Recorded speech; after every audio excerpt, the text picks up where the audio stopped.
Hi, my name is Carter Chain. I am a rising sophomore. I'm going to be starting in the College of Agricultural and Biological Engineering next year, specializing in cellular and biomolecular engineering.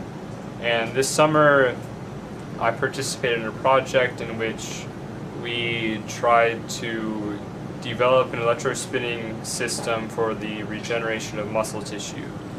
And so basically, your muscles are typically pretty good at healing themselves with strains and cuts and stuff like that. However, with more serious injuries, maybe after a burn or maybe in the case of a degenerative disease, your muscles can't heal themselves, and we need a way to do that.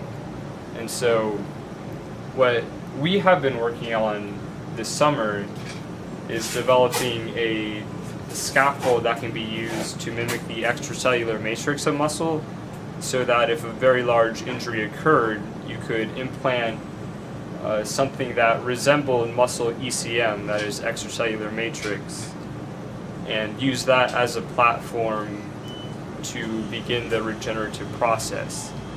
And so we use something called electrospinning, right where this black container is, I guess. You would put a syringe and a needle, and into the syringe you would put a polymer solution. This electrode would be attached to the needle and would be turned on. A charge would start to accumulate in the solution, and at sufficiently high potential, the electrostatic repulsion between all the like charge in the solution sends a polymer jet from this onto the collector, and then this is spinning, and in addition the polymer is attracted to the metal blades, and so the end result is a very aligned structure, which is important because that is the way muscle ECM is oriented. And so I guess the goal of the project was to make aligned fibers, in short, so that it can be put into muscles to regenerate tissue. After the process is completed, you have something that looks like this. And so this would be the collection of fibers that you would take off of this just by cutting, and then something like this, or exactly like this, would be implanted in vivo to start the healing process, maybe seeded with cells first. And so that's what Dr. Deng and I did throughout the summer, and he was very instrumental in learning about this. Of course, coming into it, I had no idea what electrospinning it was. I didn't know what regenerative engineering, tissue engineering was.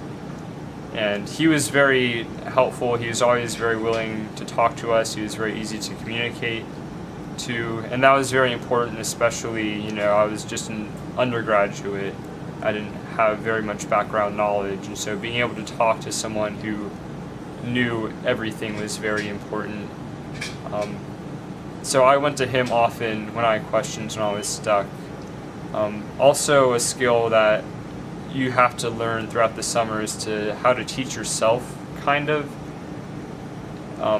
And so there are a lot of resources and journals on the internet where to look when you can't quite figure something out. So there's a lot of persistence and patience involved. So I did all of this work as part of the SURF program, that's Summer Undergraduate Research Fellowships. And they were able to fund the students in the program. Another big component was we had professional development seminars every week, and they would teach us how to write an abstract, how to write a literature review, how to give a presentation kind of about the graduate school admissions process. And that was all very important. It was all unknown to me, and obviously very important for my future. And then along with future work, we also had professors come in about weekly. There were optional seminars, and you got to learn more about what other people in your field, or maybe in unrelated fields, are doing. And so you got to see really the breadth of engineering and science, what you might be interested in, what you might not be interested in. and that was all very enlightening. I really got to see what I was interested in and what I wasn't, and that's very important. And something else that's important to point out, I just finished my freshman year, and so I was able to do research this summer through a program immediately. And so you don't have to, be a junior or senior to do research and to challenge yourself. Opportunities are available pretty soon on in your career, and so I would advise not to be afraid to seek out opportunities, to ask questions. The worst they can say is no, and very often they don't say no, which is nice.